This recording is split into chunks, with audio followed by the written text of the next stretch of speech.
Okay, so finally we are back.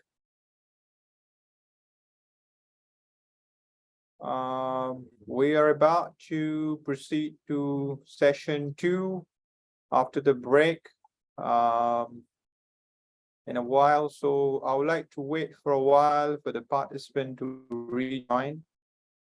And then we proceed with the hands-on experience session. So I'll be practically doing, systematic literature review. So please, those who already joined, that's good. Those who are about to join, so please get into the session, get your gadgets on. So we will be trying to, and I will be also, although the session is from 2 to 4, but no worries if we don't finish, complete the session on time, then we can extend another 20-30 minutes for question and answer. I think that session would be more, yes, about the session teachings, that is fine, but I think question answer session will be more important because that's the session where most of the students, they would like to know their problems, and how they can, get into that. So I think for me, that session will be more important because yes, this part is teaching, that's fair enough, but I think the question answer session, I will quickly, before we proceed, I'll quickly scan through the questions if there anyone quickly. I think I answered from the previous session.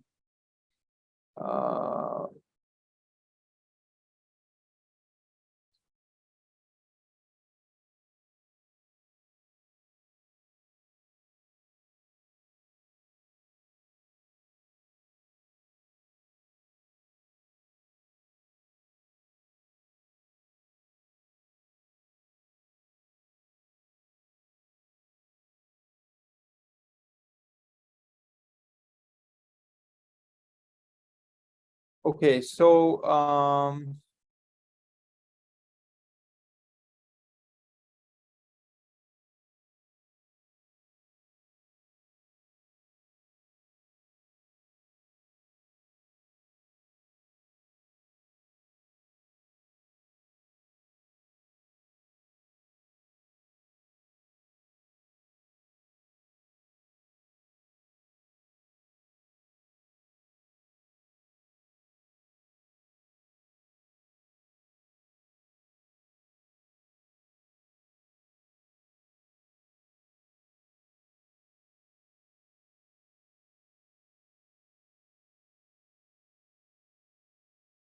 okay, so I think I almost answered the previous question, but this one question is about, do you have any tips or specific table arrangement to ease the data extractions and synthesis stuff?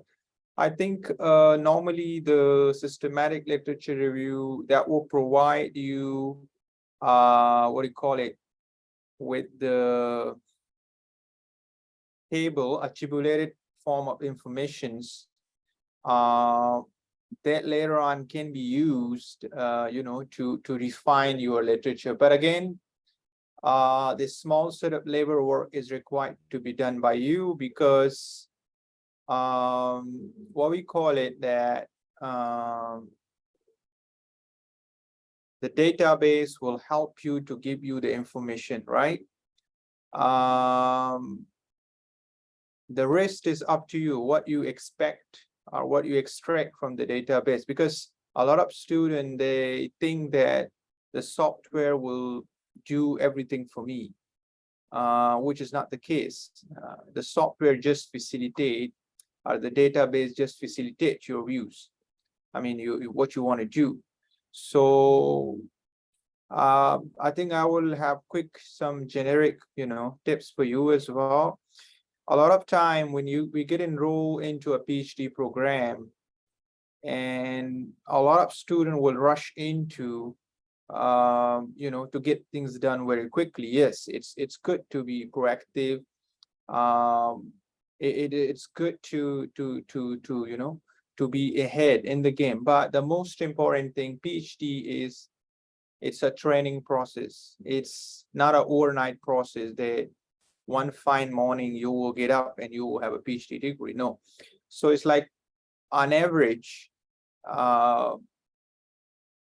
definitely the minimum is 3 years, but on average, like it's a 3 to 4 year process as far as the practices are concerned globally.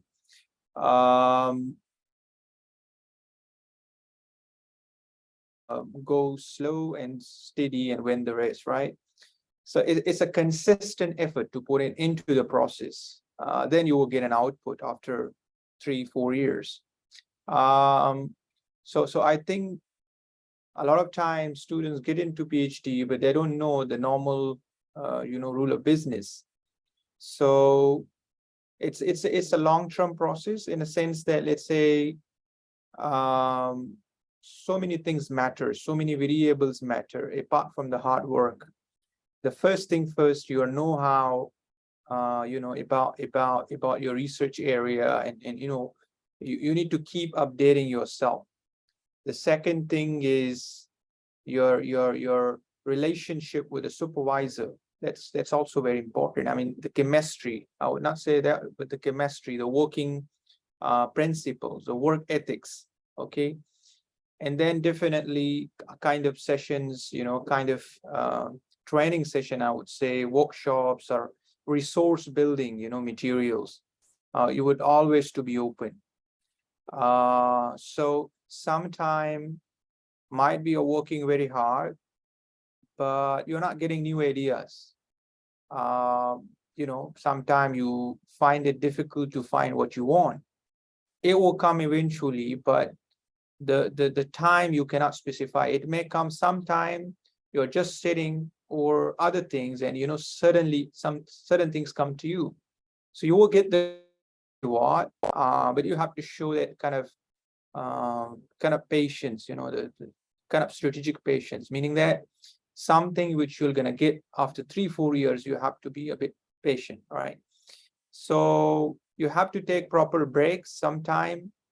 I think you have to be consistent. Rule number one. The second, you have to take a decent break to get refreshed, to recharge, because your brain will work until a certain extent. So I think to get more innovation, to get more new ideas, your mind should be at peace, right? So you need to have that kind of interval once a week or whatsoever if you don't. So it's not a tedious job to sit from morning to evening and things should come to you. So I think that the concept of the work-life balance, you have to some designated hours to work, and certain hours might be good for you to regain the momentum. So it's a product of so many variables. Like your PhD is a product of your effort being put, I mean, your energy, your time, and the equation with your supervisor, because he's the one or she's the one who will definitely mentor and guide you, but you always need his or her approval. So you need to be very, I mean, no matter you work in Malaysia, you work in European countries, you work in the US or any part of the world, it's a stated rule based on ethics. Whatever the publication you create, you need to take your supervisor in consultation, right? Even after the PhD, your supervisor will be always helpful to you in terms of producing a recommendation letter for you. So I think what I'm trying to say that do not take it as a short-term oriented activity that you just get done and then you are. So all these things matters in process of, prospering your career, your academic career, your experiences, and all these things in process counts when you get graduated. And it is also true that one fine day, if somebody tell you, oh, congratulations, you just finished, that sort of thing will become normal to you because you say, yes, I'm just finished because I spent 3 years. So after a PhD, it's become very normal. So, whatever we don't get, we struggle for it. Once we get it, it's become the norm.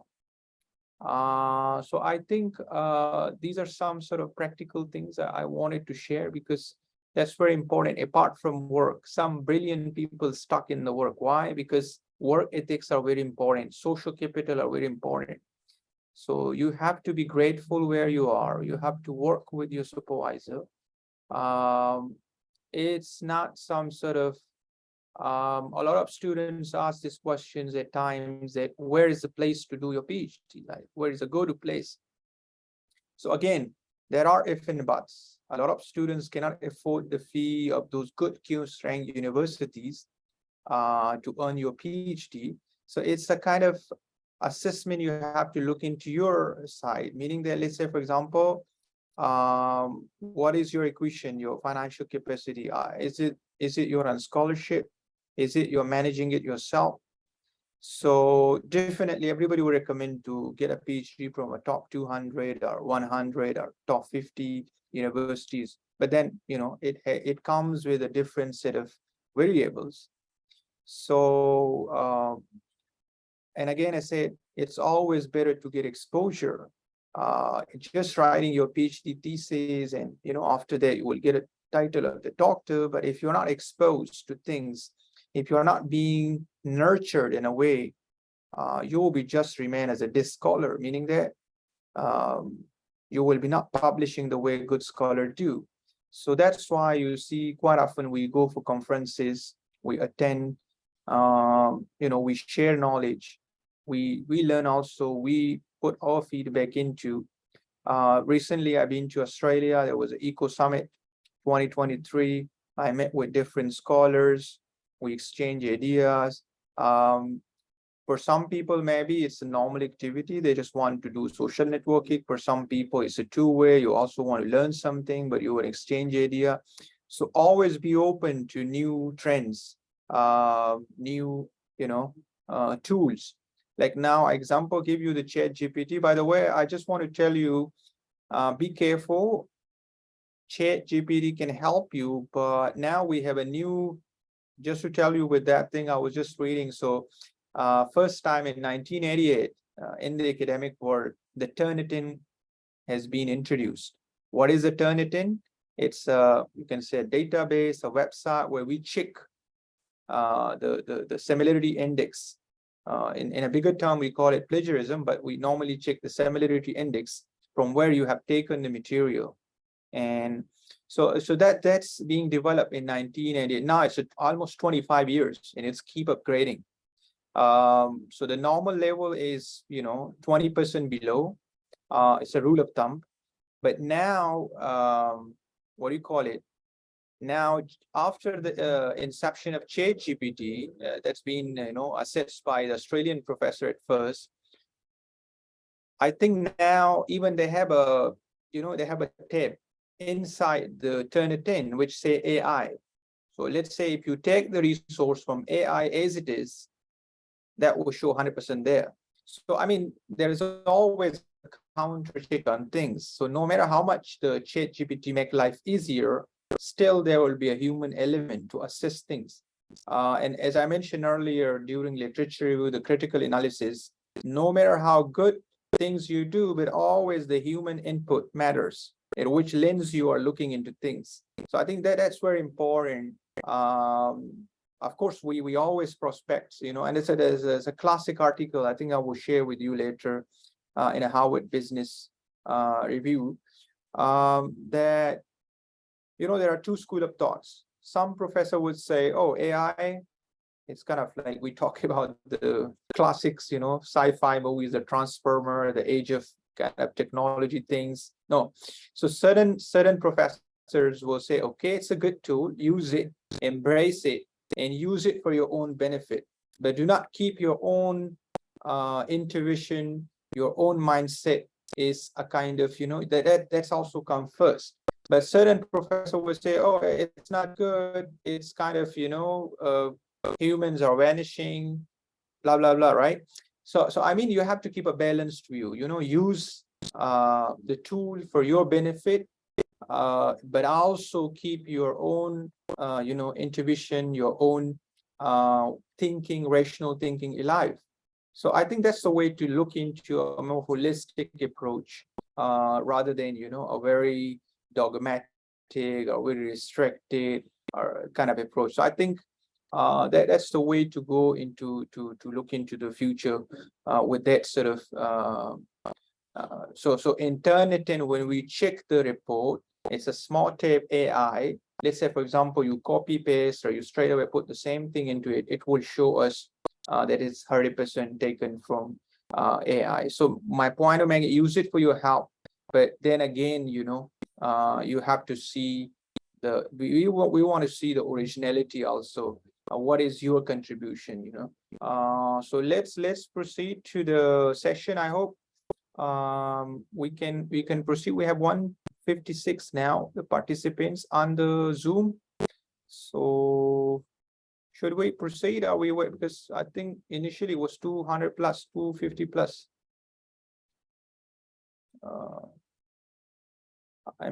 I believe you are warming up, everyone warming up, getting back to session.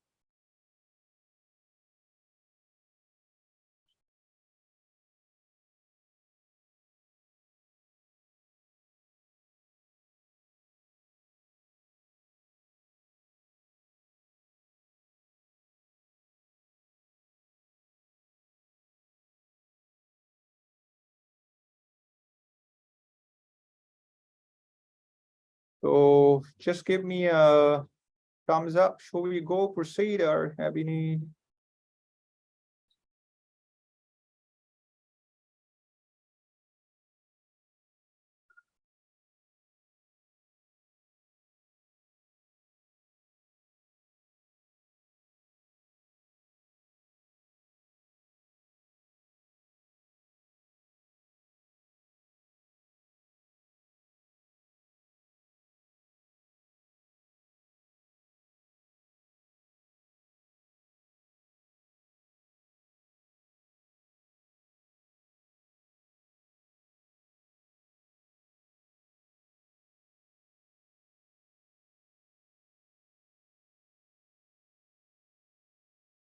Okay, for those who are interested in optional, okay, credential.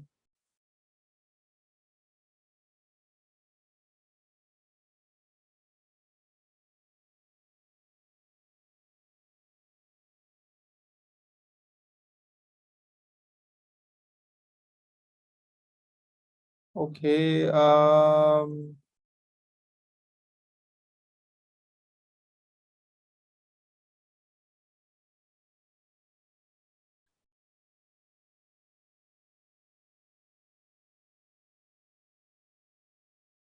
okay, let me quickly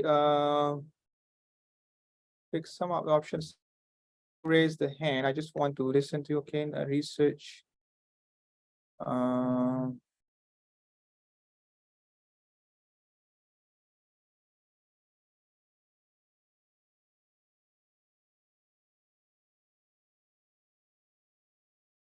Okay, it's a question from Dr. Musa, I think. Can a research skip some steps in systematic review and his or research accepted? Okay, we normally, what do you call it? As I mentioned about the academic rigor, and what we know as academic rigor, that you have to follow a certain set of procedures. That's why we call it systematic, in a sequential way. So there can be small modification, like as I mentioned, the approach, the keywords you search, the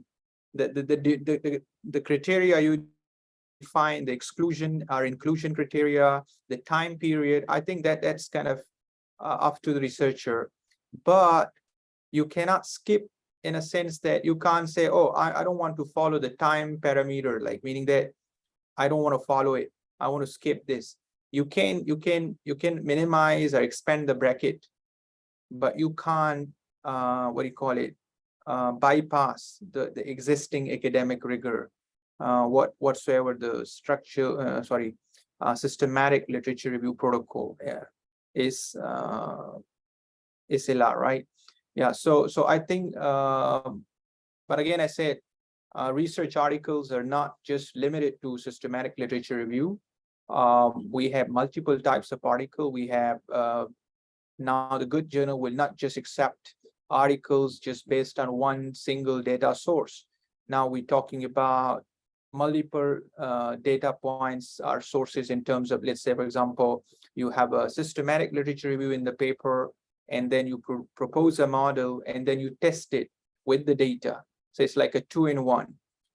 We also have papers, which is more than, now we are more into the time series data. Like we collect data in different time frame, right? Not just the cross-sectional single time data. I mean, what is the cross-sectional data? The data which is collected at one point of time. So now we're moving forward to more sort of complex, ways to add more value to a paper. So my point is that why I'm encouraging you, all those students who get into PhD, to do a systematic, because that will kind of enhance the quality of your research. It's not necessarily tomorrow you publish the same as article, but at least at your thesis level tomorrow when you're doing your defense, there will be less fingers raised on your work, on the model you proposed. So I think that's the essential idea.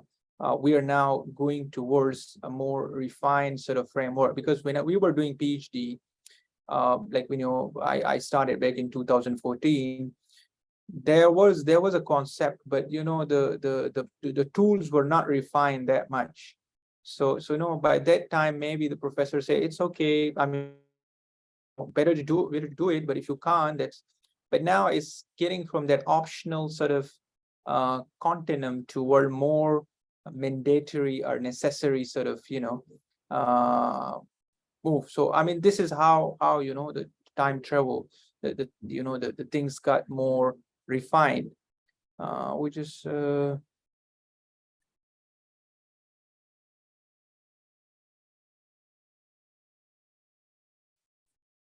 yeah, the system question by Daniel is LR is a good starting point. Literature development, still we need, yes, of course. I mean, you see, when we're talking about the research, in a definition, we used to say, what is research basically? Research is a process, okay? Research is a process, and then what we do is that in this process, we try to start from diagnosing a problem, okay? And then to put solution to that problem, what we do, we try to collect the data and we test the data. And then when we test the data, then what happened? Then we validate, or we try to test our hypothesis, the proposed hypothesis based on the literature we read. And then we go to the discussion. So yes, I mean, nobody can ignore the other facets of research, where it's like the methods, the data, the results, the discussions, okay? Literature, as I mentioned, is a one important component in the research process. And remember, research is a process. When we say process, it's involved a lot of other facets. It's not a single point agenda. So yeah, that's, I agree with you, Daniel.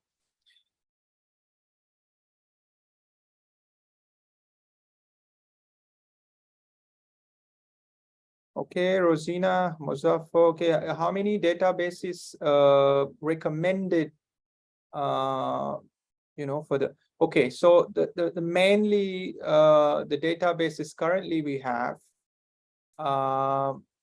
that is basically Scoopers got more coverage, right? When we talk about elsewhere. And definitely when we go from list quality or minimum quality to optimal level, then we talk about Web of Science. So I think when we count Web of Science, some people misperceive it as a one single database. Web of Science enclosing thousands of journals, if I'm not saying thousands of journals. So Web of Science cover Science Direct, okay, like, I mean, it picks paper from there. So we have these all databases linked with the Web of Sciences, like Science Direct, Emerald, Elsewhere, Taylor and Franks, JSTOR. So meaning that when you use Web of Science, it automatically pick, and then you can designate which particular journals you are into it. So I believe if you use Scopus together with Web of Science, I think it's fair enough. But sometimes the researcher will specifically target, let's say, for example, if I would like to, some scholars would like to write a research article for cleaner production. So there will be, sometimes they specifically focus on, certain aspects of that particular journal as well. So I think that will be sufficient to use, these two databases. What is the difference between Google Scholars? Also good questions per beginner. Mustafa Muhammad asked a questions. What is the difference between Google Scholars, Scopus, Web of Science? Well, okay, Google Scholar is a generic search engine which picks articles for you no matter anywhere it's published, right? But why we now recommend systematic in spite of Scholar? Because Scholar picking article, of course, you can still, select and deselect the dates, the years and thing, but it doesn't pick that sequentially. So some article, for example, let's say, is not in open access, so you cannot access them through Google Scholar.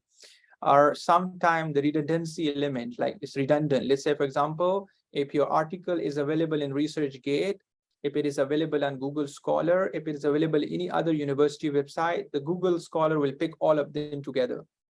So Google Scholar is a very essential, the basic search engine which everybody uses. But now, as I mentioned, once you get enrolled into PhD or any research intensive program, then you come to know, oh, Scholar is just the first one where we search. So I don't say do not use it. But when we talk about systematic literature review, it's a more refined version, more systematic way of assessing the literature. I will show you right now practically.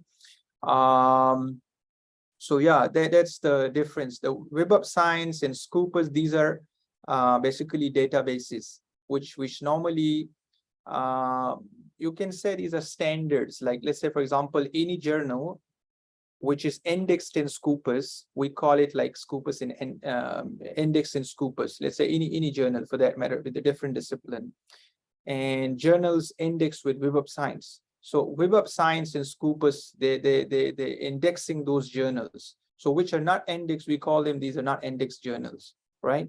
So Scopus and Web of Science, basically, these are at the same time databases in a sense, but also they categorize journal based on their standards. Okay, so let's say, for example, when we talk about Q1, Q2 from Web of Science, is a little different from the Scopus one, but both has the division. So I will not go into the specific divisions of journal, but let's say, for example, the top 25% journal in Web of Science, we call them Q1, the top tier journal, the top 25%. Like, let's say we talk about 100 bracket, 100 number. So the first 25%, we call them Q1. The second 25% is called Q2. The third quarter is 25% called Q3. The last 25%, we call them Q4. So they're being categorized on the basis of quartile. So that's called Q1, Q2. So Q1 is the top, and then followed by Q2, Q3, Q4. But any journal indexed in Web of Science is considered in the JCR list, right? But then these are different standards. So whenever we say, okay, published in Q1, mean it's a top category journal. Scopus have the same quartile, but both are different. Yeah.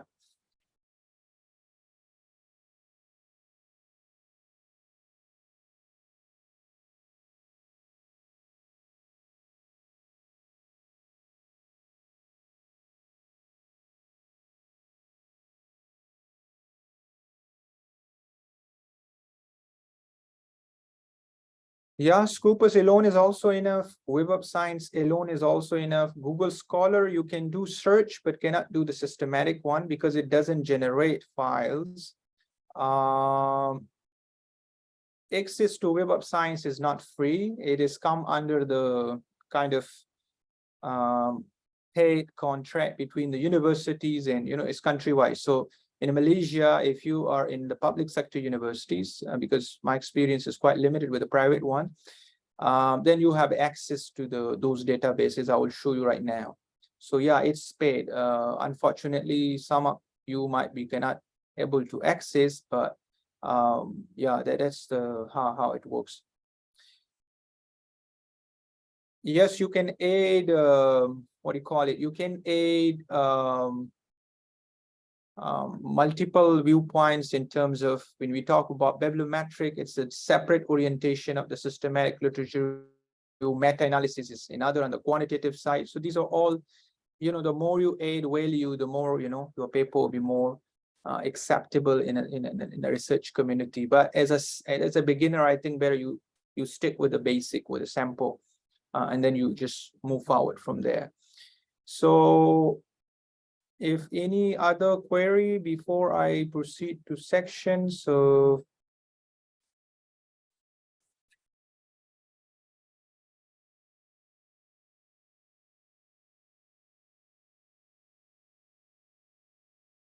do we need to do systematic literature for every construct you have in research question, relationship between skill and competencies?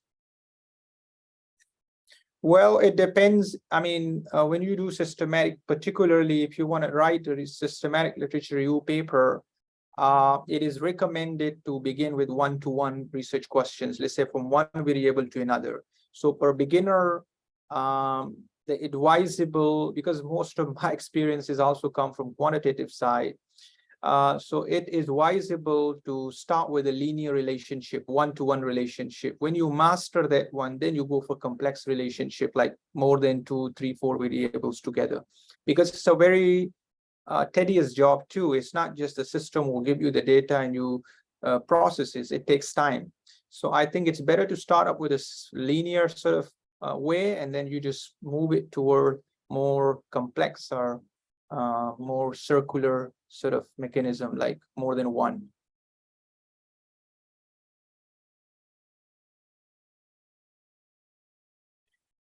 So let's just quickly now go to the practice sessions. Let me share my screen.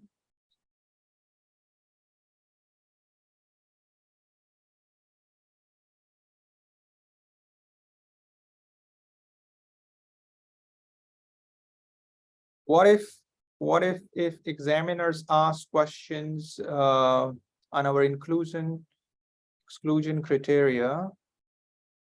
What and why you selected these paper? Okay, again, it's your inclusion exclusion criteria. I mean, as I mentioned, one of the question was, can we skip any of these protocol? No, we cannot skip, but customization and modification is allowed based on a valid sort of rationale. In research, we say there is no right and wrong until unless you justify your argument. Let's say, for example, you don't have access to certain resource. Now, it is always advisable to exclude because you don't have access, right? Let's say, for example, there are more than, I mean, thousands of journals available, right? Say, for example, but certain is not accessible, so definitely you can't access it. So you can exclude it on the basis of the limitations, of the research.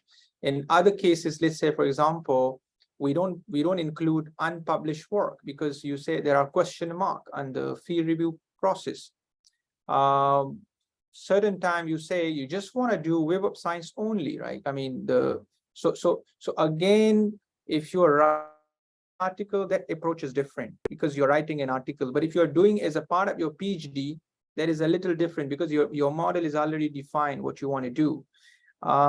So I mean, until unless you justify with the rational argument, with the with the support provided, and we always reference others, I mean, other researchers. So I think that's the way to go, to provide logic, rational opinion, and the sources cited. I think that will be okay. As I mentioned, nobody can disagree with you if you're putting a valid argument. Keeping the personal bias aside, But I think that that's the contemporary approaches or practices we do in universities globally, including Malaysia.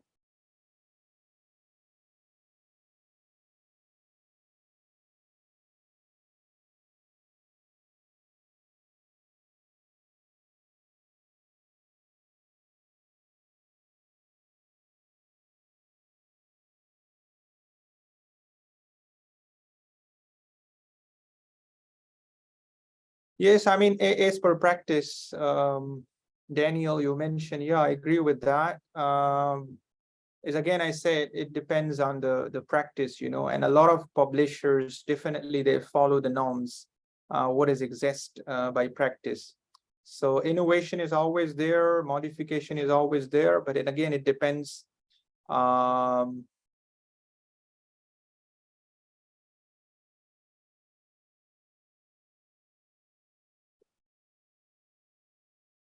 Okay.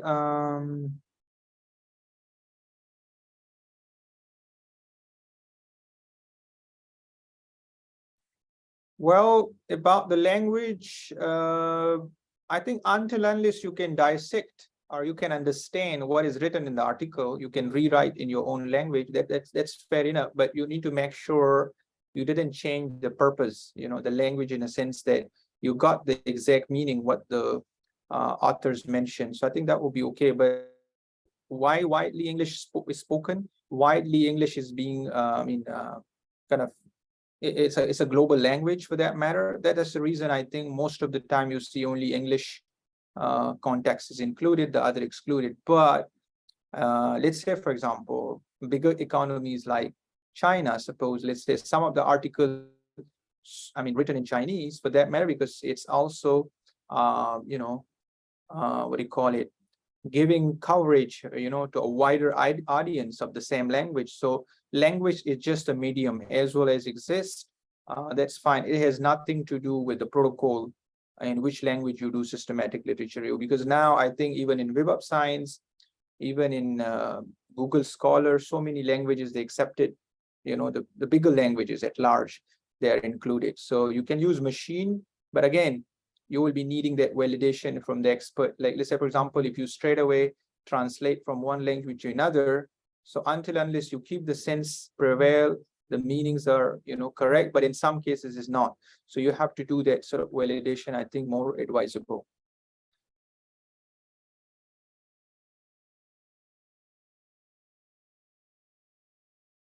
Okay, this set of questions, I didn't get it. If you can rephrase it again, if a theory belongs to a deep-rooted theory, then how long the literature review can refer? I mean, if you are mentioning about underpinning theory, normally we use underpinning theory to support our model.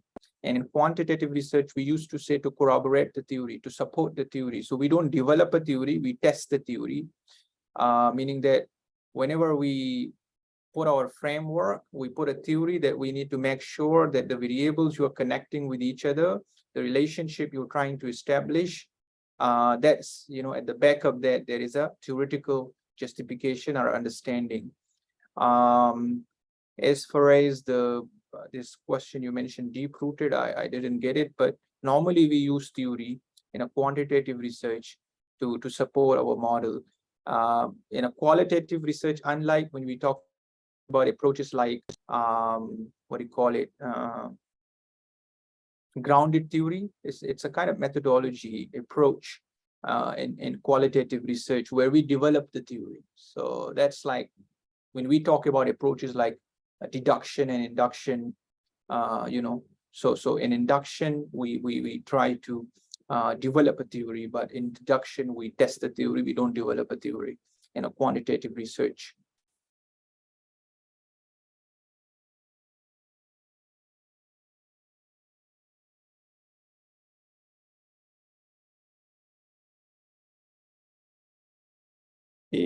Okay, let me just quickly take this another question.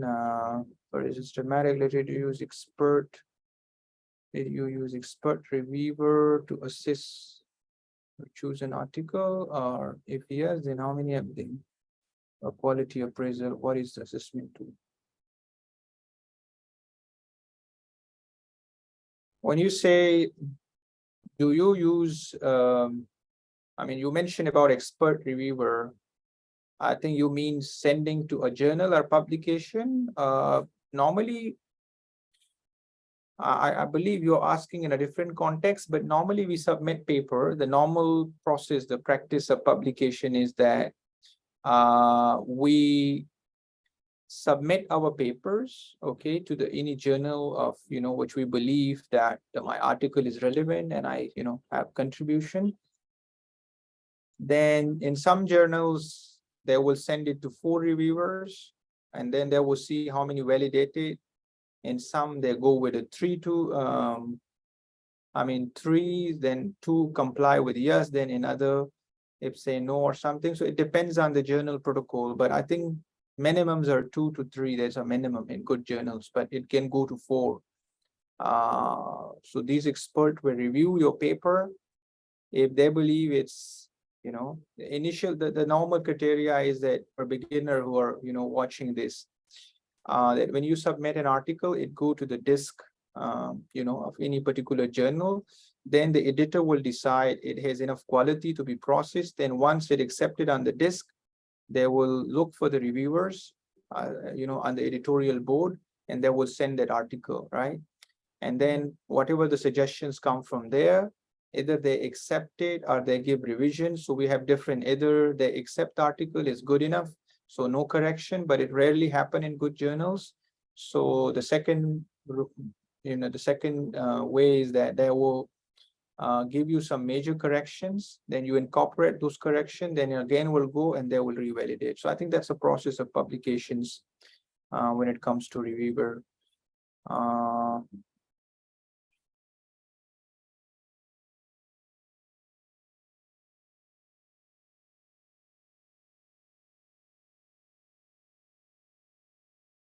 Well, when it comes to methodologies, we have different methodologies like deduction, as I mentioned earlier, induction, deduction, most of us know is because deduction approach is more quantitative, more objective. Induction is more qualitative. But when we talk about abduction, then definitely there are different, methodologies exist. Might be you heard about introspective, retrospective, abduction. These are the different methodologies normally being used in different studies. So it depends on your studies, your research questions, which methodology suits. But at large, we normally use deduction, induction. But yes, in some studies, I saw abduction, retrospective, in all different methodologies.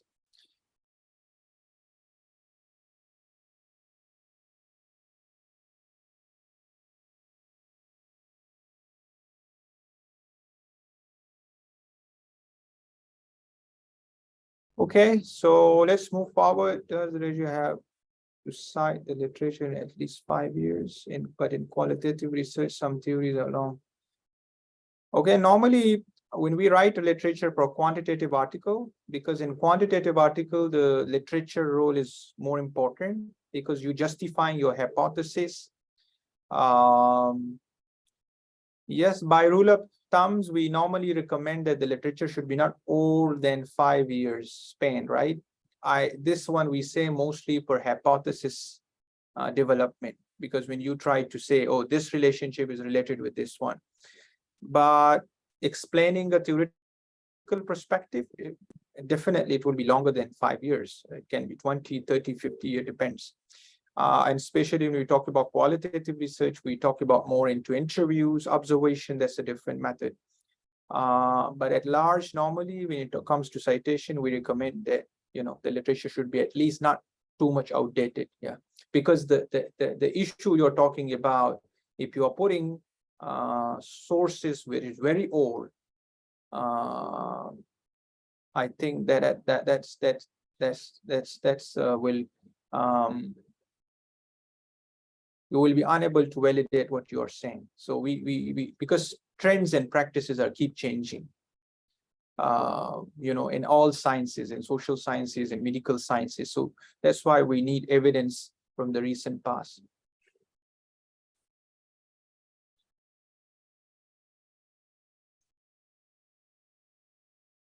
Yes, I acknowledge that. I think the abduction part, if you combine two different methods, but as I mentioned, there are different methodologies available. So you can use either of the way. That depend upon what you want to use. But as I mentioned, in practice, normally we use singly, what do you call it, single method to keep it simple. But you can mix together depending upon what sort of approach you want to use.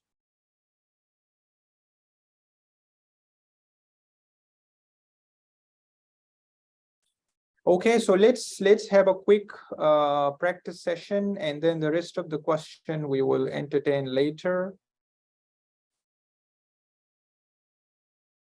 But so far, I think what do you call it? I have answered most of the queries, and let's say my laptop battery Mac is 9%. So let me just plug in the charge.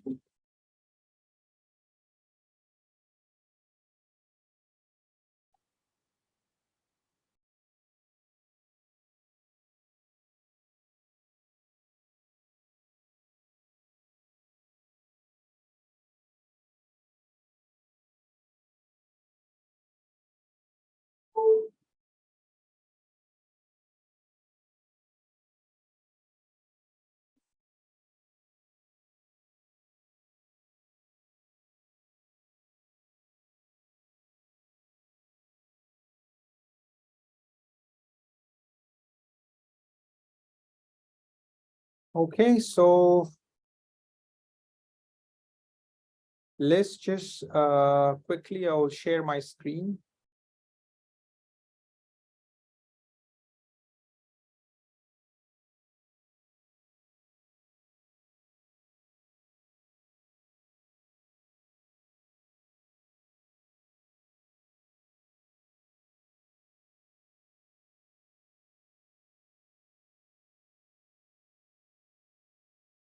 So is the screen is visible to you all? Please give me a okay.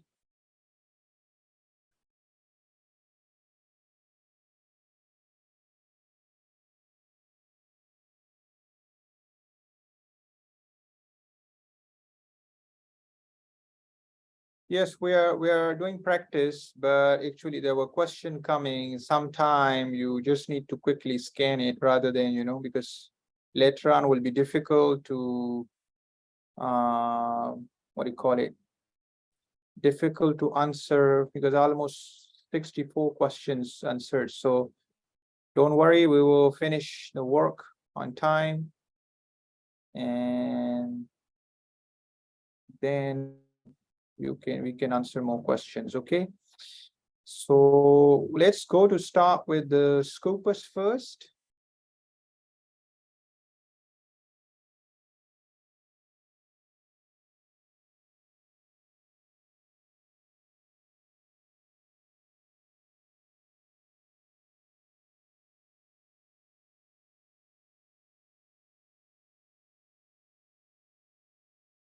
So this is basically Scopus database, but again, it will ask you for access. So you have to click here, this icon, right? University icon, you have to check access. So I'll click here. And you can see here, I will try to, access through my university.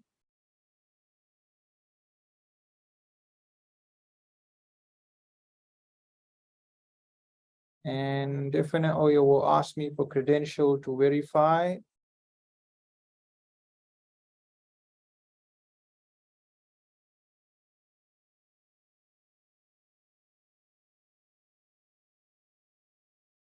So now we are in the search database. Okay, now I'm telling you this part is for Scopus. If you want to use Scopus for systematic literature review, Web of Science is separate, but you will be needing access, through university, because sometime it will trouble you if you don't have authorized access. So this is the tab where you can see different, let's say you want to search through different, but normally I will keep all fields.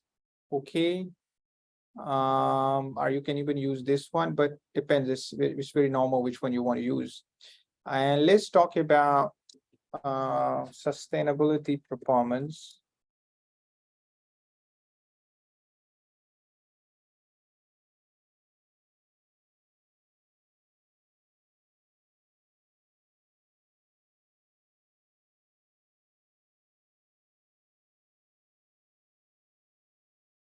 Okay, so now I use this label, okay, and I will search.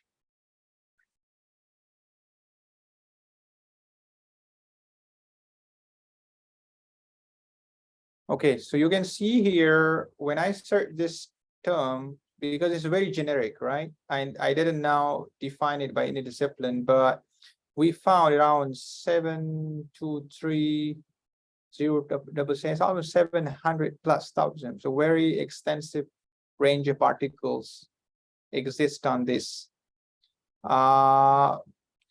This is basically when we talk about inclusion, exclusion criteria. So that can be also kind of, you can, define, and then you can apply it here as well. So you can see here, these are subject area. So I can see here 217,583 articles from environmental science, 200 plus thousands from engineering, 165 from social sciences, and these are different composition. If you want to select either, let's say for example we are in business, I mean my expertise, so let's say if I choose business, then it will restrict here only on those articles. By documents, you can see here the total article is 500, conference paper 69,000, review are 63,000, book chapter 45,000. But definitely these these papers are from the day one, so it will be a span of more than 50 plus years till present.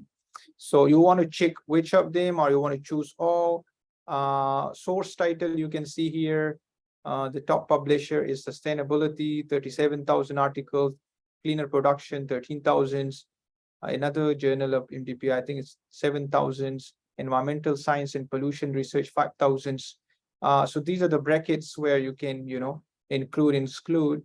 You can see these are by keywords, sustainable development, sustainability, and then the other by country wise, you can see here. Let's say, for example, affiliation. Also, I think by affiliation by different ministries globally, you can see Ministry of China, the top one, and then, followed by these others.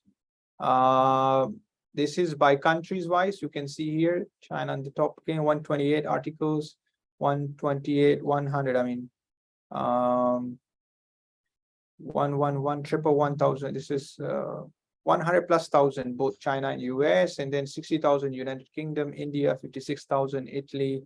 And if I scroll down in context of Malaysia, so it's 27,000. So let's say, for example, if you want to, you are doing your literature, you're doing your PhD from Malaysia, and you want to make that contextual gap that what has been done previously in Malaysia, so you can have this much space here. So Google Scholar will not tell you exactly which is from Malaysia, which are not.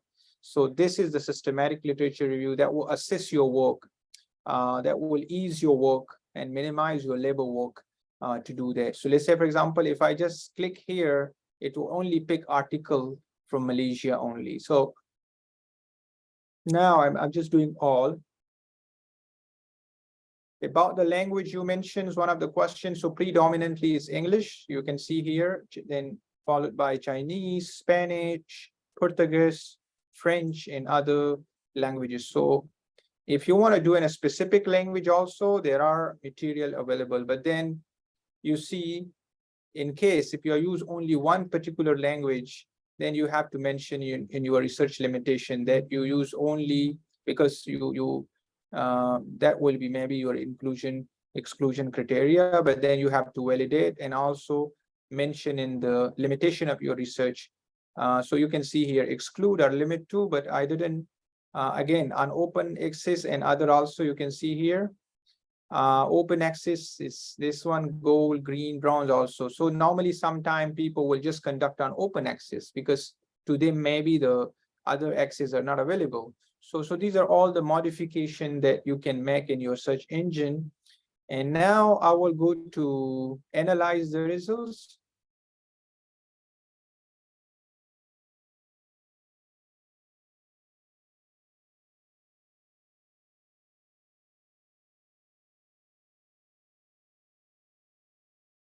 So now you can see that will furnish a very good graphs for you. But again, I said you have to modify it later on because this on all the data. So whenever you read the exact article, that will produce different, notion. But this all work around 700,000+ article was from 1979, the data points. So most of these articles, when you do research, might be probably not in your area, as I mentioned earlier, like if you're working in a business area or you're working in a education, social science, whatsoever, that probably will, will be depending upon which area you work, basically. So now you can see here, by documents, by source. So you can see here, these are the graphs which I mentioned earlier. So the journals which are have these top publications. So you can see this one, the graph right now. This is by journals, I mean distribution by journals, and you can even choose and choose here also, and then can change the graph for you. Let's say, for example, if I want to include another journal which has 4,000+, this is the top 4-5. So when I click here, it will update the graph for me. You can see here it's keep upgrading. The more I include or exclude, it will change my graph. Okay, sorry, I just click on other side. So this is basically you can do that inclusion. If you see here, it keep changing the graph. If you're adding more journal, the shape of the graph is changing. So you can just look into it, these statistic now.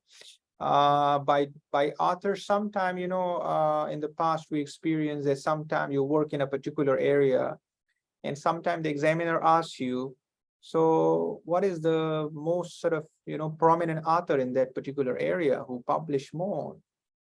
When you do through scholar, might be you doesn't know much because sometimes we forget things. So I think you can see by authors who work in a preliminary in this particular area. So then you can also see the author list, the top 10 or top 5,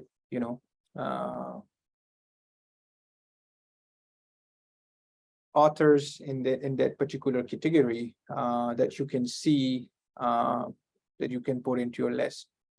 By affiliation, as I mentioned earlier, by different ministries globally, also you can see that. So this will also give an idea like in which country, how much work has been done and what are the main, areas of concern people are working. This is by country and territory again, as I mentioned earlier, and you can change it. You can change if you want to keep Malaysia, you keep it out, whatever. Let's say if I want to study in ASEAN, I can particularly list those 5-10 countries. This is most important one by document type. Mostly you will be needing, meaning that if I just want to choose articles only, and I want to exclude conference papers, some people will exclude book chapter. So this is important to see. So you can see the major pie in every circle will be the article because that's a predominant category that normally people take off. The rest is, decreasing by shares.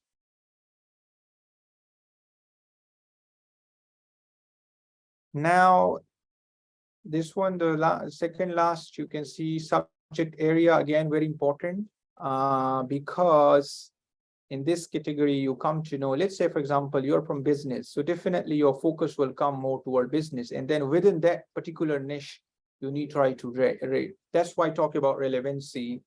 Because if I'm working on sustainable performance and I'm from business faculty or business discipline, I'll be more interested to, explore this area because my expertise lies here, and I'll try to establish that.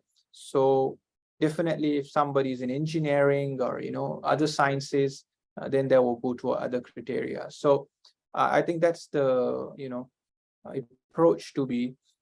So these are the different indicators. These are by sponsor or funding agencies. Sometimes if you're looking for grants or funding globally, you can also see which ministries are funded more, or in which country they're focusing on what side. If you're already established faculty, or faculty member, you're looking for grants, international grants, so you can see where are the focus, where are the more publication, more grants available.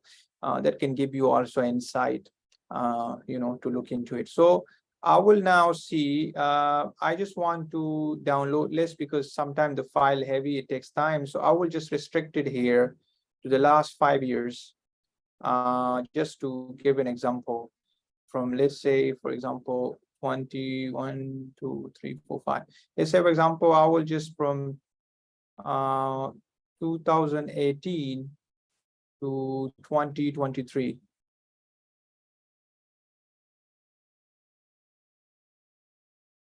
Okay, and then I will analyze again.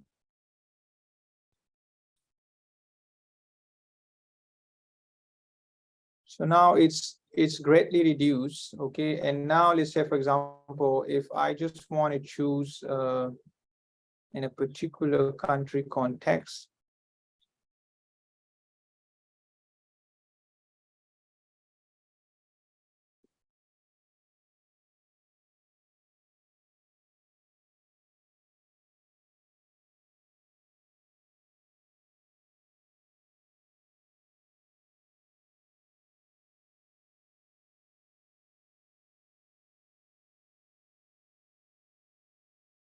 okay, so you can see here, it's still quite some article. Let me just analyze again.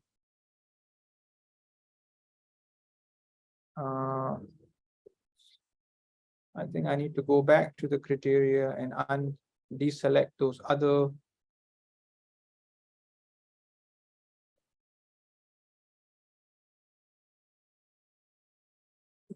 Okay, so you see in Malaysia now is give me 20,000, 21,000 documents, right? On this particular area. I'm not encouraging you to do it country specific, but since it's too much article, I just want to kind of, make it minimum so then I can at least download it and show to you. So you can see here, it's limited here, and then I will go to a subject specific, analyze.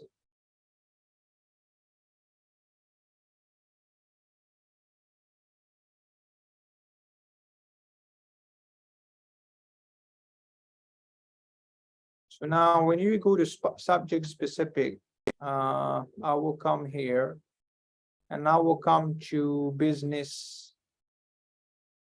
management and business, right?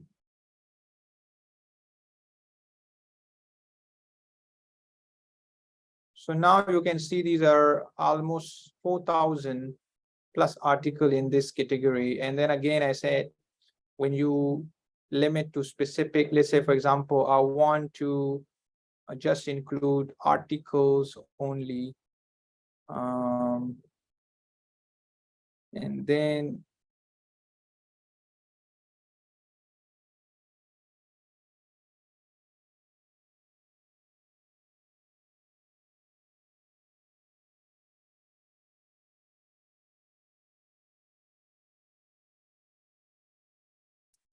so somehow, let's say, for example, I got this kind of, and now I want to, let's export this one, this 4,000 plus titles and everything, which of course is too much. I just want to, let's say, for example, want to bring it more down. So I'll just maybe 2021 to 2023.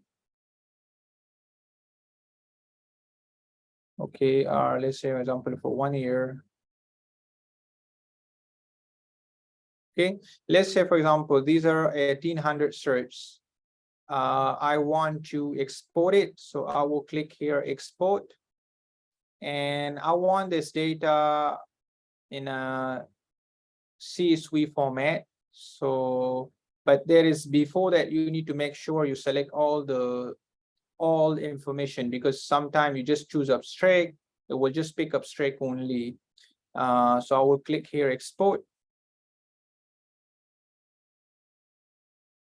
Now I open this one, open with Excel.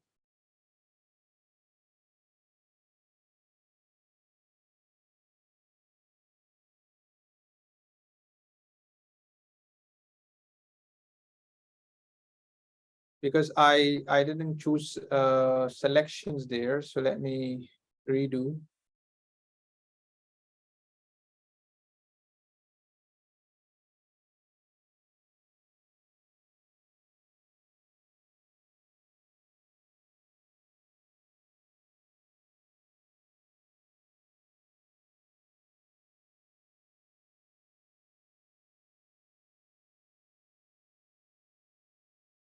Okay, so let me go back to the search.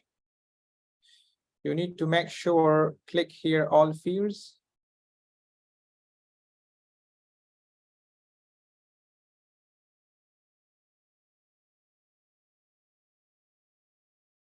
Also here, you can additionally, add the operators and are not. So these are, that will enhance your search engine. And these are different codes also. So these are different settings. When you play around, you can get more. But normally, we just go with by default.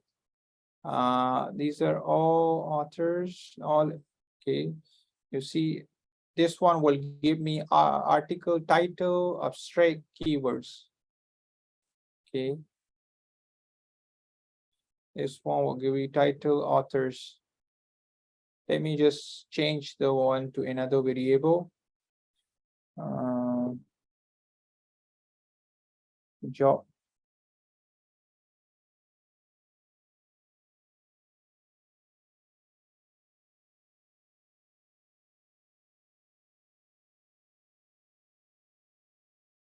Okay, so this is job performance, and I want to limit.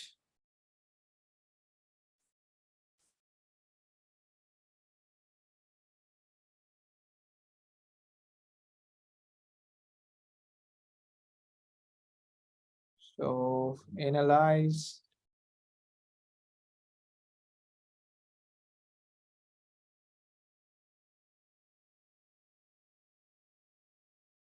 So let me just limit it to maybe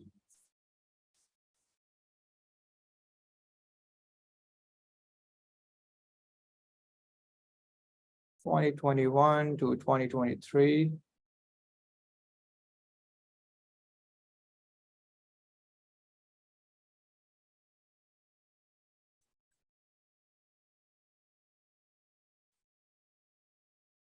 Then articles.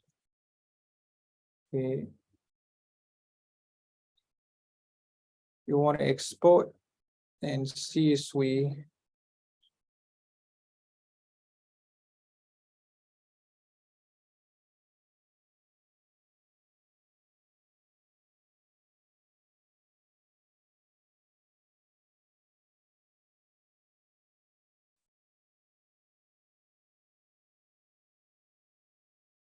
So the selection, I'm choosing list because sometimes it's become heavier. But I mean, this is a normal way to what do you call it? To export. And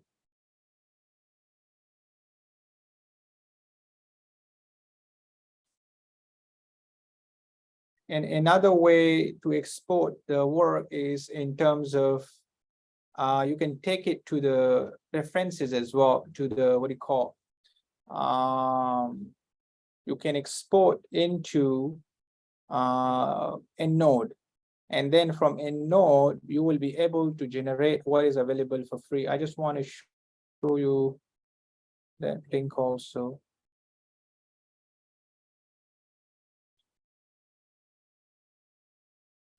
So this was about Scopus, how we do in Scopus. You know, the article and how there is a more detailed customization, but that should be needing another workshop to see, in a sense, like then how we decompose it, because in this short time you can't do two things together. But my point was just to expose you, what do you call it? Let me just quickly check if any. Okay.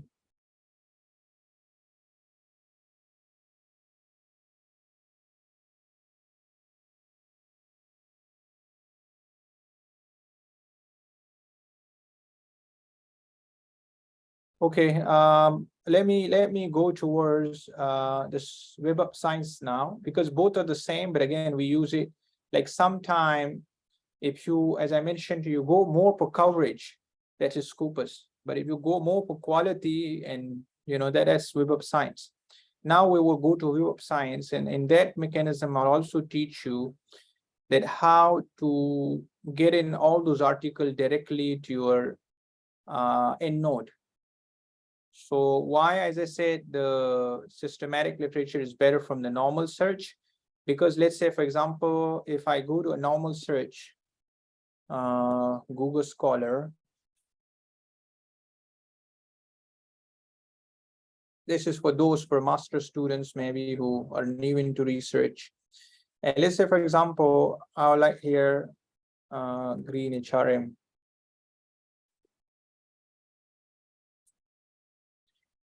Now you see here, these article will come, but also here we have range. You can customize the range. Okay, these options still available here, but there is no much relevance in terms of country, in terms of other. That's why normally, let's say, for example, you will simply download, which is, and sometime it will take me to the journal interface, right? But if I want to do, let's say, these three articles, if I want to download it, I want to download it separately, then I have to save it. So it's a lot of labor work, okay? So that's why the Web of Science is more recommended to use. So you will go to this website, Web of Knowledge, but again, it will be needing access to either use through your university or any other. So you have to get access.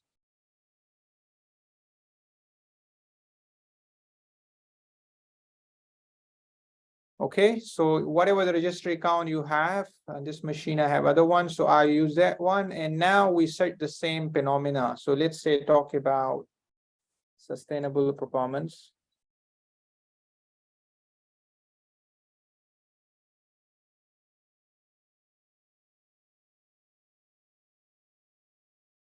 Okay, here you can choose all field, you can use whatever better you suggest, all fields. And let's go. So you see, I get somehow the same number of papers, but with a slight up and down, but definitely in Web of Science, in Scopus, the coverage was 700 plus thousand, you know.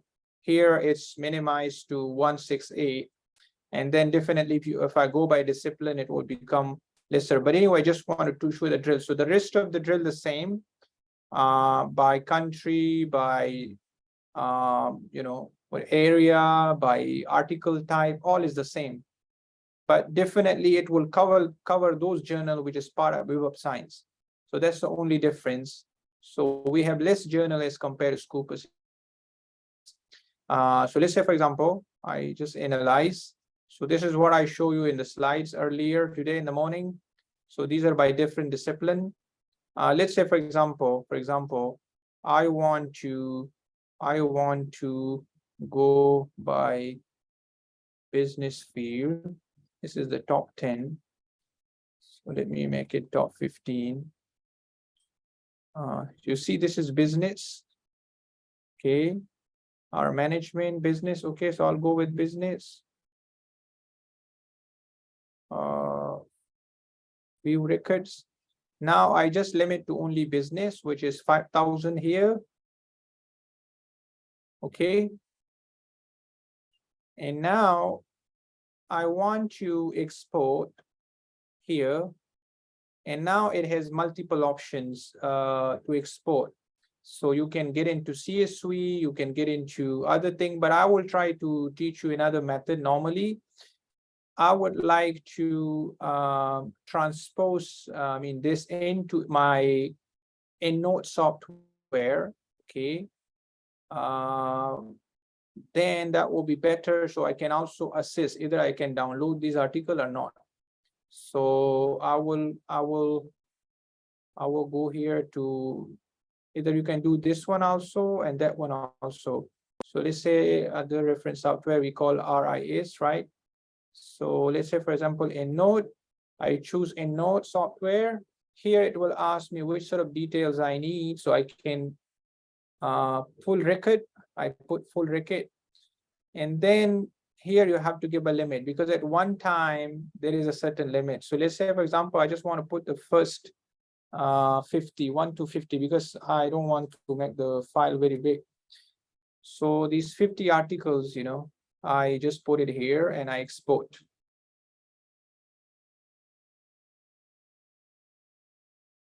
So when I click here, it went to it comes in this sort of file. Now I will go here and I will open this in my EndNote file. This is my EndNote library. So I will double click here.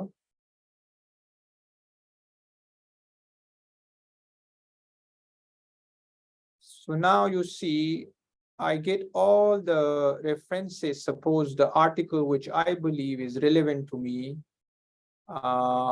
You see here 50 article. Okay. So rather than punching in Google Scholar traditional way, one by one reference, now I get all references in one go. And now another interesting thing, depending upon how many articles available in open access. So whenever you go to YouTube, to Google Scholar and download one by one, now here you get the opportunity to automatically see which articles are available. It will automatically download. So let's say, for example, I will select all, Control A, and then I will ask him to find me the full text. You can see here, I select all, and I will ask him, the software, to find me full text article. So I'll just click on full text. And now it will start searching. So you can see here, this is the search going on. I have 50 articles, which I download right now, the references. And I asked them to find me which article available for free, in a sense like open access, because the paid one, sometimes it doesn't come that way. So rather than downloading one article from Web of Science, from Google Scholar, now you see here, it's found one PDF, 6, 7, we call it, URL, because now the data I just randomly pick. So I don't know exactly which year and all, but I just want to give you as a sample case. So you can see I got, anywhere you get this attachment, it's mean the paper is already downloaded and now it's attached already here. So I just significantly reduce my labor work, because if I go download these articles one by one, then it will be difficult. So it's like a data bank as well for you, these articles, no matter 100, 200. The one point is that if you have access to EndNote, it has a kind of unlimited space. But if you are using free version of Mendeley, it has a certain space limit. So you should be aware of that. The rest, it will now, this is now the second stage. Let's say, for example, how many articles I have chosen. So another big question is how I can get these articles, because at the end of the day, I have to read, right? So you can download that Excel sheet also, right? Separately, where you have article title, abstract. From there also you can read, at least get the information. But if some of the articles you believe is very mandatory for you, so what you can do is you can find this way. Now you can see out of 50 found PDF file is 12. The other sources, which is called the URL, meaning that from the website, that is 16. And it stored me 21 not found, meaning that that's probably the closest is the paid version. So nevertheless, I mean, at least 50, more than 50% article 12 with 16, you got it out of 50. And the rest you can then access through another streams. So if I just randomly click now, sorry, go back. So if I just click here, I can double click here and I can open this article and I come down and I found my file here.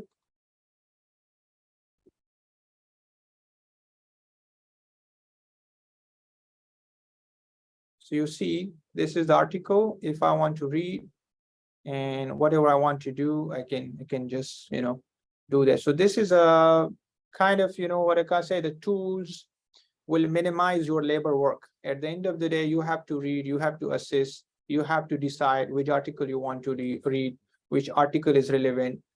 So the first method is to read the abstract and then see which one is relevant to you, because I'm not going to be downloading 1,000 articles for nothing. So just be very careful in that search engine which is needed. Now I just download this 50 article because like when I decided, okay, just these article, then okay, which is not available here, I can put access through other way around, but I'm not going to downloading everything in a big bulk of file and then I don't know what to do with that. So this is, let's say, for example, you can also get in an Excel sheet as well. Let me just export. You can see here Excel. And then also I will ask him the first 50. Okay, here I say full information. Full record mean all titles, where it's published. So I will export. So now you can see here open. I will open with Microsoft Sheet by default. And now you can see here all the information is here. So normally I'll be more interested in the abstract first to see.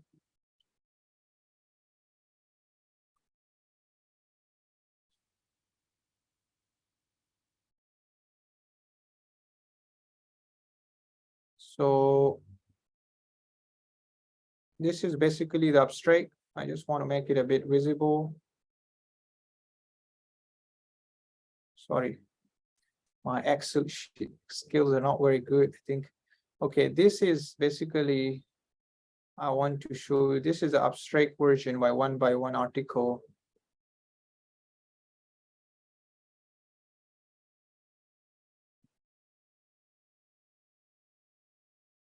You see, this is, I just want to highlight, this is just one of the abstract. I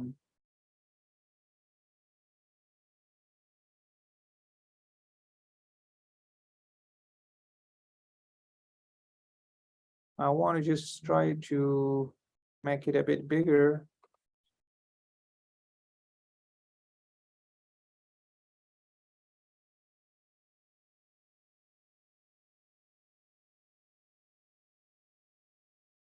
Okay, anyway, I think later on you can I'm just trying to, because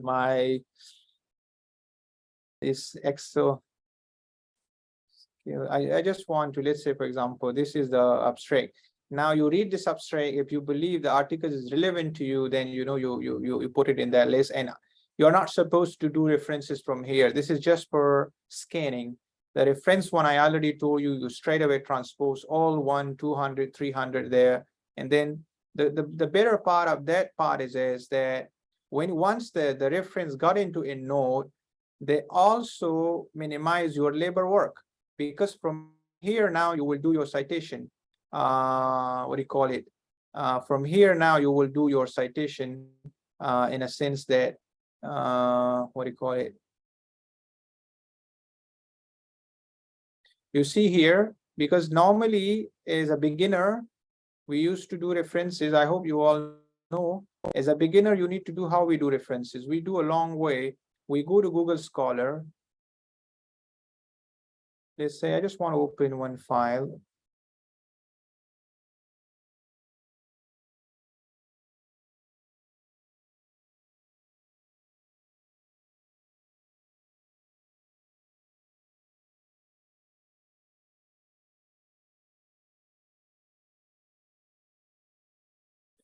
So let's say, but these are some resources later on I will share with you if you would like to read more about literature. Maybe useful for you to read. So this is the book by Doing a Literature by Chris.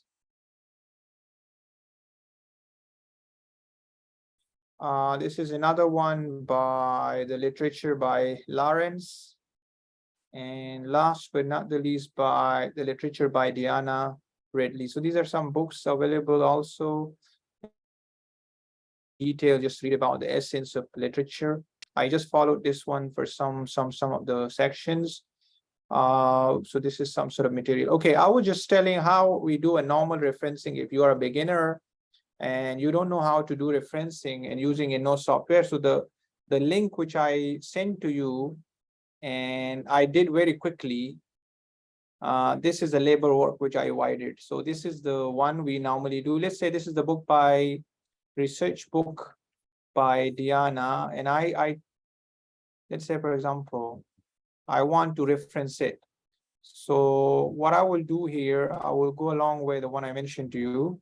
So I will go back to Google Scholar.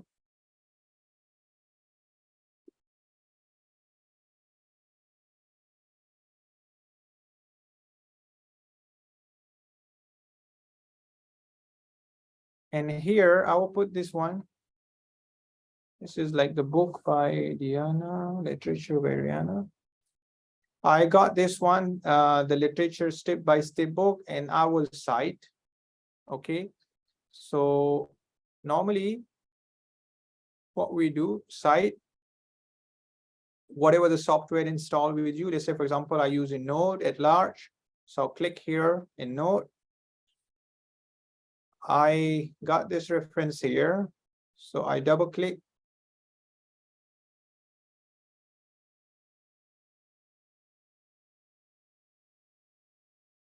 So I want to go to my, where is the EndNote?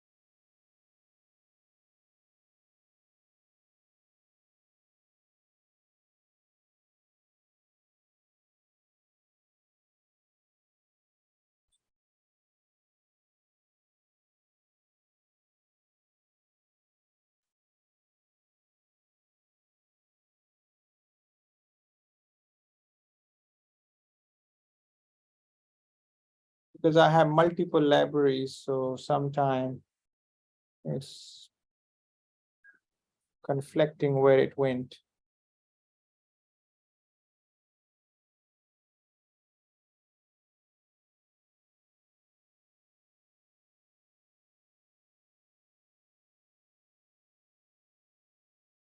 Anyway, I'll just put it again. So we go here, we double click. Okay, it's come here. So this is the reference which I mentioned to you by Diana. Okay, this is my Word file which I mentioned about this book. And let's say, for example, I want to cite it. So I will click here. Okay, I will put a cursor here and I go to EndNote here. Okay, you can also, there is a tab also, you can go from here to EndNote. But I put my cursor here. And then I go to EndNote and I'll put here cite. So you see, I got this reference. When I just color it, it can show, I can show it's like in EndNote. If you want to see which reference is EndNote or not, so you can see this is a bit labeled here. Now, normally when you send to journals, you always ask which style you want to use. So I always recommend students to use software because let's say, for example, you have a bunch of references, you want to change the style. So you can go from APA to Harvard, from Harvard to APA. You update citation, it will be updated because it's just a one reference. That's why it's not changing. But let's say I want to change it to number. Say, for example, you see it's changed to number now. So this is the way how we use the software. But this one basically bringing reference from scholar to the EndNote and from EndNote to the world, at least that job is done in 1 second, even for 50 different references. So meaning that labor work is reduced. Another labor work is reduced, that this article, if I want to read, I can read it from here. So this is, I think, what the software does, that it reduces your labor work. The rest, again, you are the one to decide which one you want to include, which one you want to exclude. So this was basically when we talk about systematic literature review. So these are the areas which can help you, which can refine your work. You can also do separately in different databases. They also give you some option like in Direct, Emerald, but again, Web of Science encloses everything. So it encloses all the key journals from Scopus and Web of Science. So these are the two key databases which I mentioned.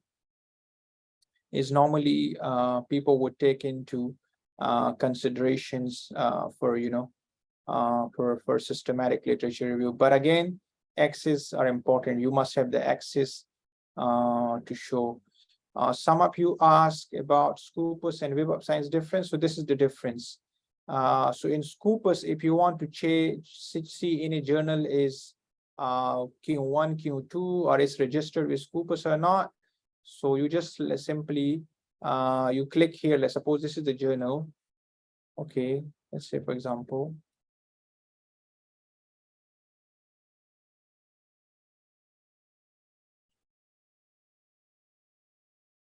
so you check any journal with the ISIN number or with the name. But I would just, let's say, check this journal.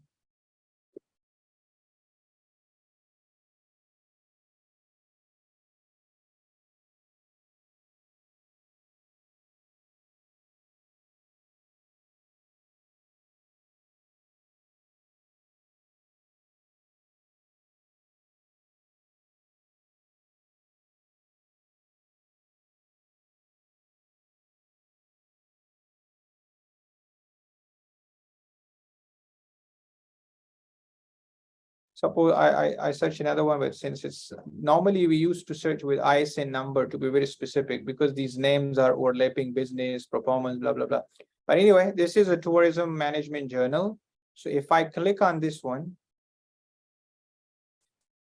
it will show me is the coverage. You can see here, Scopus coverage from 119 to, so somehow you will find to 2024, or sometime you'll find from this to present. So these are the coverage. We can get coverage. Is it Scopus index or not? So this is the normal way to search. And then definitely they have based on Schemago, they have normally, but we have a citation score for Scopus Index journal. We have a citation score, which normally we see like this journal have a citation score of 2022.9, right? Normally we don't use the term impact factor for Scopus papers, but Web of Science we use impact factor. They have their own quartile based on Schemago, but normally we only count the impact factor for the impact factor journals, right? So you can see the ranking of this journal, like this is one in the business in this category. So it's one of the top journal. And the same journal, if I want to see how much impact factor this journal, if it is Web of Science, then I will copy paste this one. I will go to Web of the same place where we did the Web of Knowledge.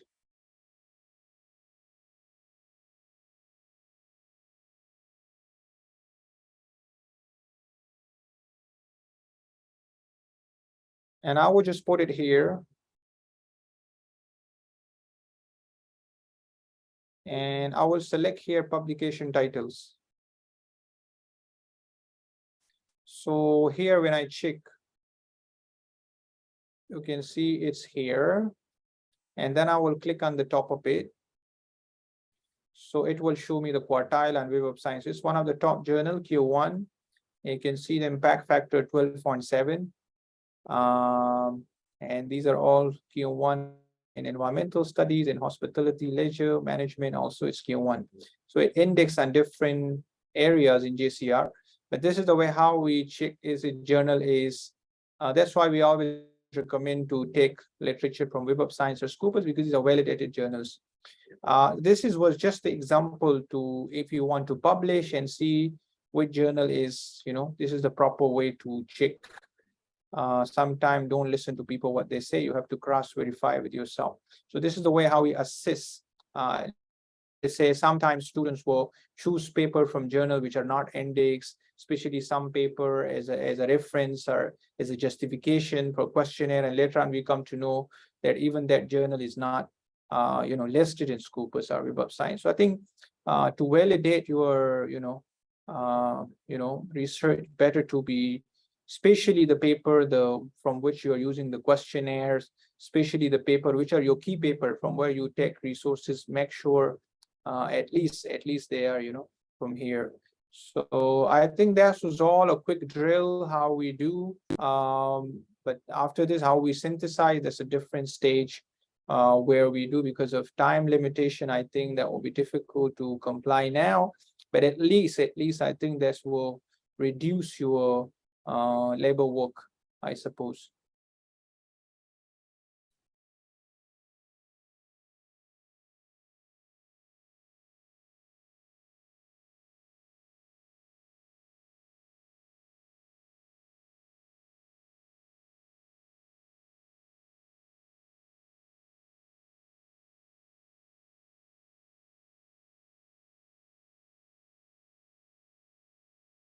Okay, so let's just quickly, if you have any quick questions, I will address it.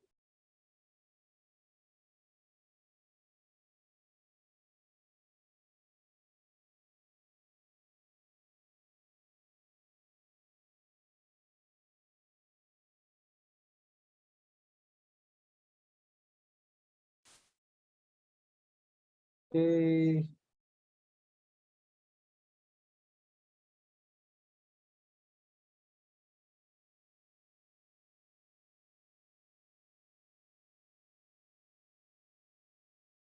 Okay, thanks for everyone. Regards. Okay, let me just dip down if there are some questions to go with. I think slides you will get, don't worry. I think these are just resources. You will get it, don't worry. But this is related to practice. So unless you don't practice yourself, you will not master anything. So I would recommend, please, if you come for next workshop, better you know, what do you call it? Okay.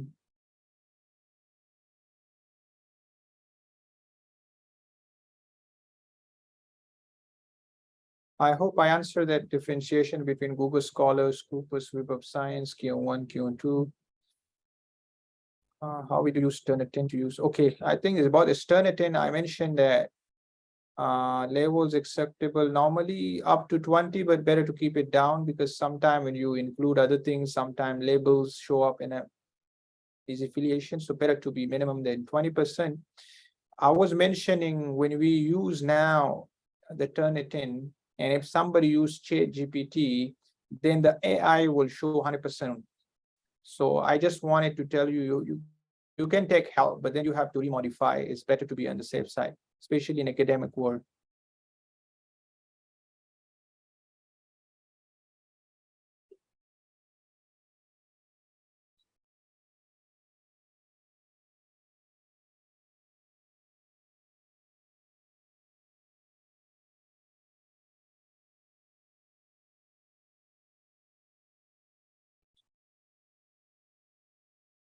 Okay,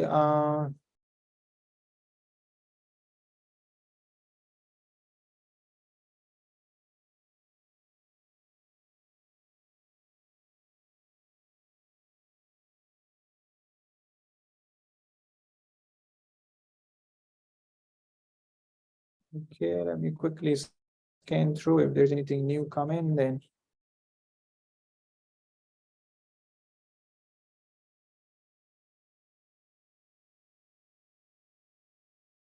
I think you can watch the videos later. It will be available. The question is, can you show again how to import references into EndNote? You simply choose the EndNote.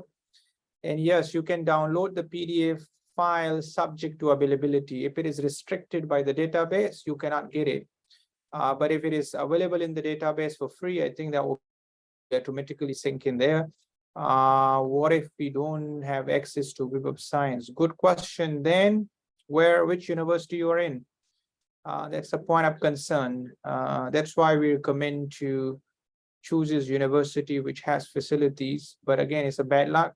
In a certain part of the world, it's not accessible. Both you can use, but the point is that then when, let's say, for example, if I remove access from Scoopers, then the options become limited. So I think it will ask you always the access. So sometimes you can take help from your friends who are already in a good universities which has facilities. I think 1 or 2 times you can get back your things, and then later on you can work on it. That's kind of, collaboration things.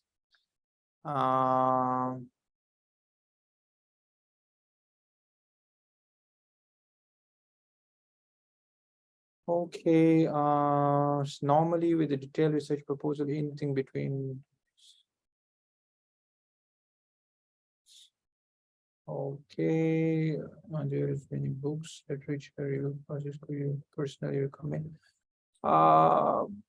Yes, there are many books in literature review process. You want to read about literature review? I think I mentioned those books you can recommend, but for doing literature review, I think mostly we go with articles because it's easily accessed. And another important thing I want to mention you that you cannot mention anything which you don't read, because most of the time we just copy paste, and even the original article is not accessible. Then how come you know about this? So try to be very careful. Whatever the resources, sorry, you put in, that will make sure that is accessible. Okay.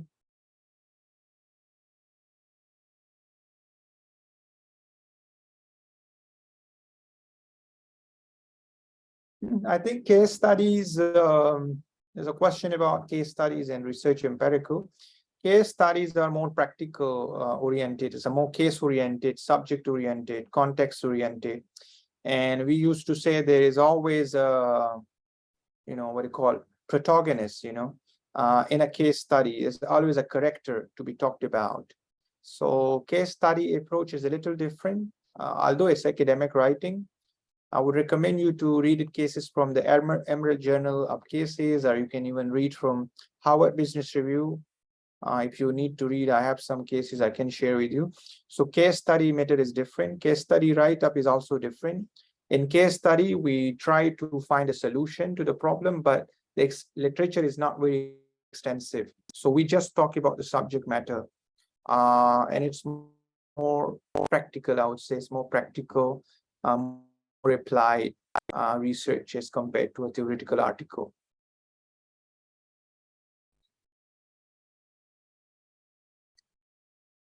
Okay, so these, again, I say there is no block to things. This was just introduction. Thank you for your comments. But as I said again, there is always okay, question there. Which one is better?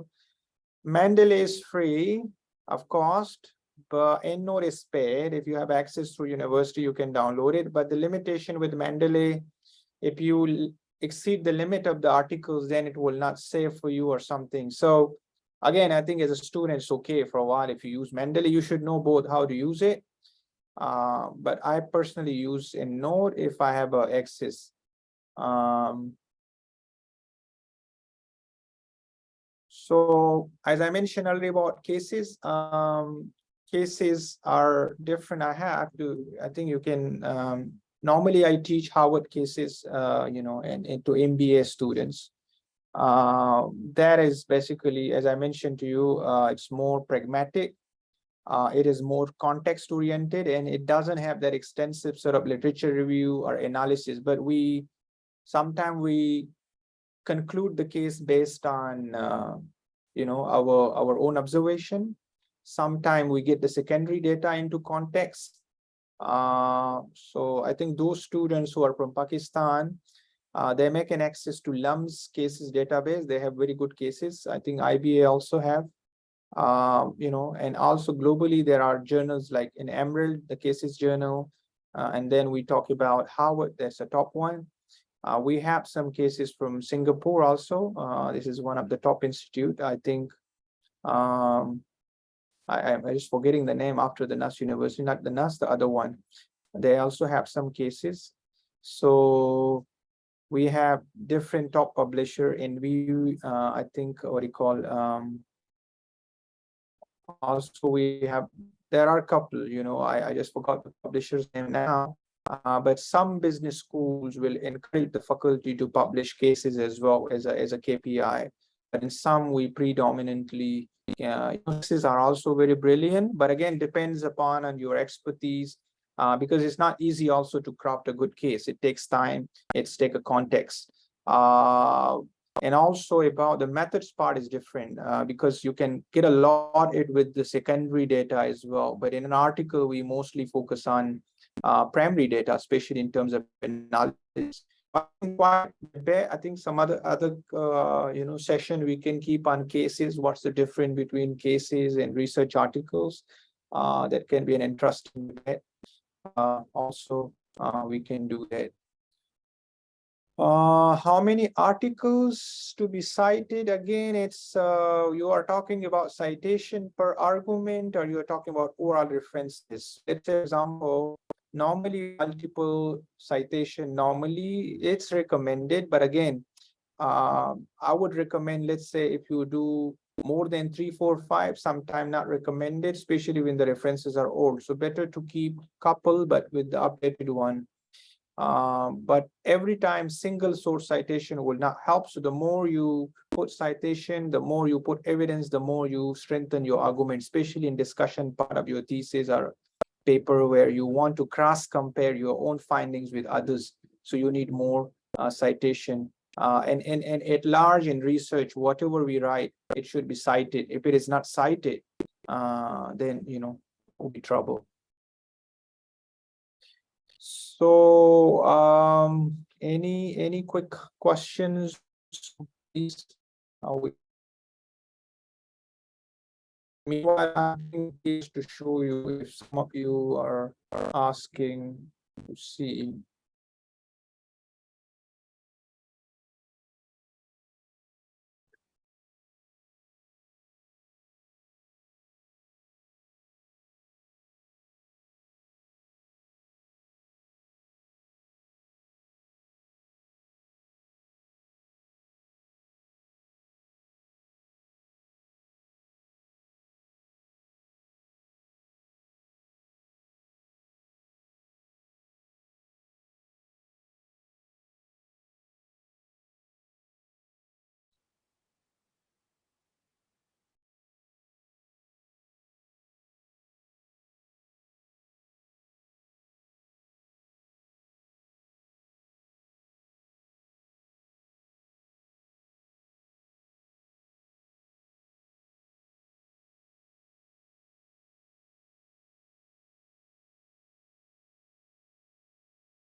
Yeah, I was just mentioning few cases. So this will also, there are like different university in the US as well after Harvard. They also have like Berkeley. I think they also have very good cases. Let me just search some others.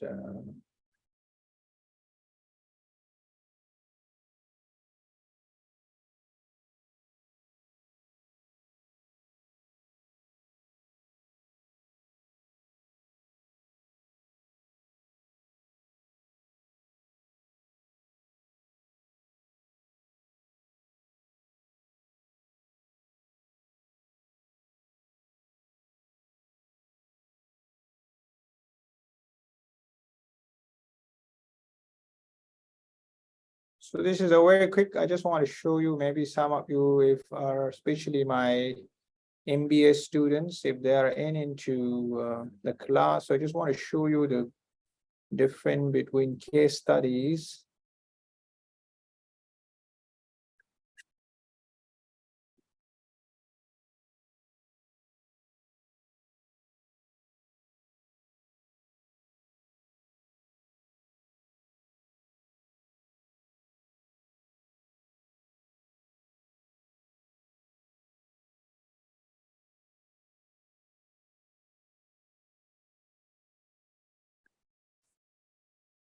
So this is a quick, I think I just want to show if.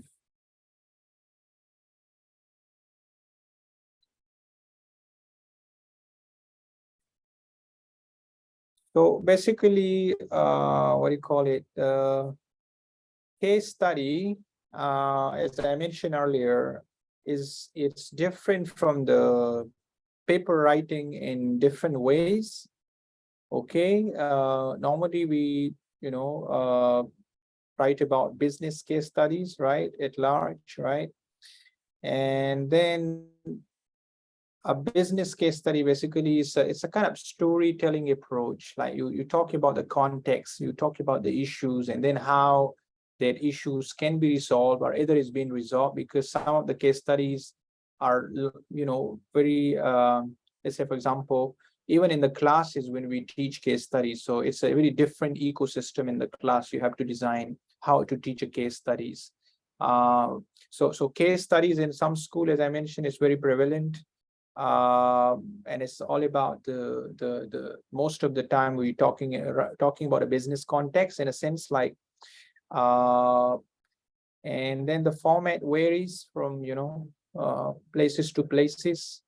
Like, for example, it's a very classical case, design thinking and innovation at Apple. It's one of the top cases available with Harvard. And then we have different types of case studies available: a written case study, a video case study, infographic case study, podcast. So these are different ways, to look into the case. So mainly, as I mentioned, in a case study, we have a character to discuss. Either it will be talking about institution, it will be talking about, if you write a case study in a business, if you're talking a case study about someone, about some leadership. So it's always has a main character to be talked about. And then definitely you have that sort of analysis, which can be based on the contextual background information, or it may be narrative case.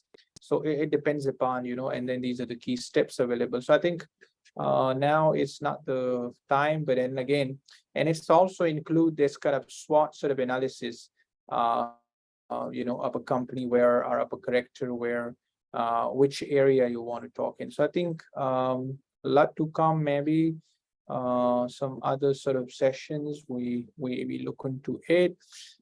Okay, quick question: if there is new, I'm going to look into it.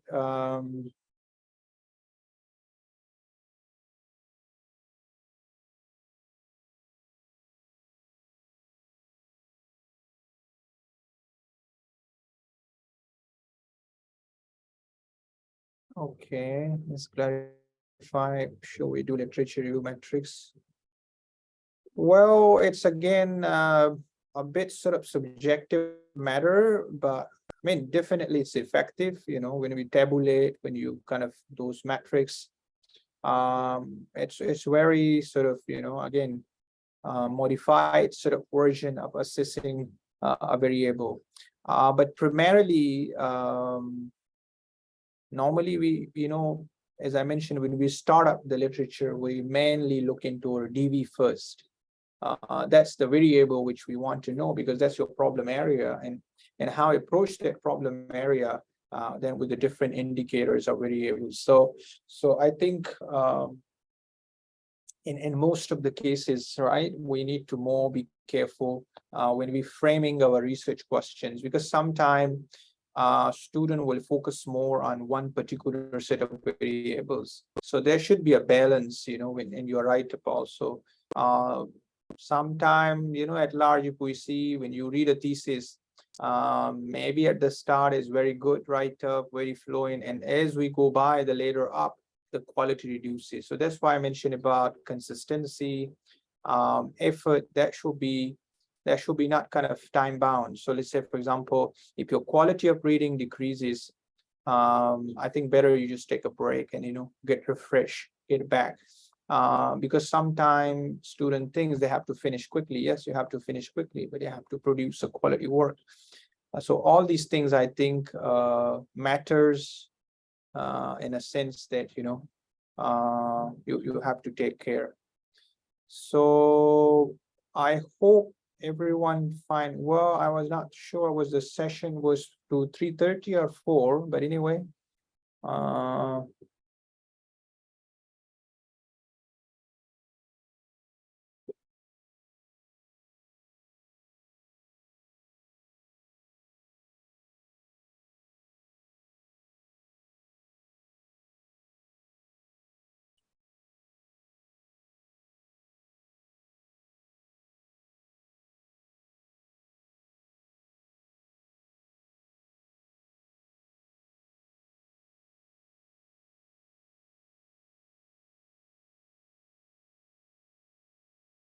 Oh, okay. So any questions, any feedback?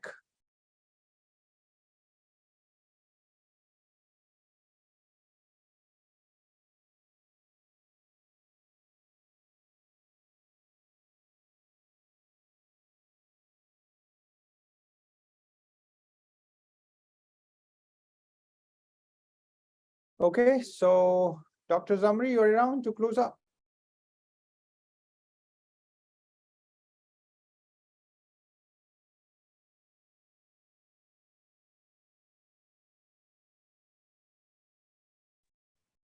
Okay, thank you, Dr. Noulahan from Universiti Malaysia Kelantan as our presenter for today's session.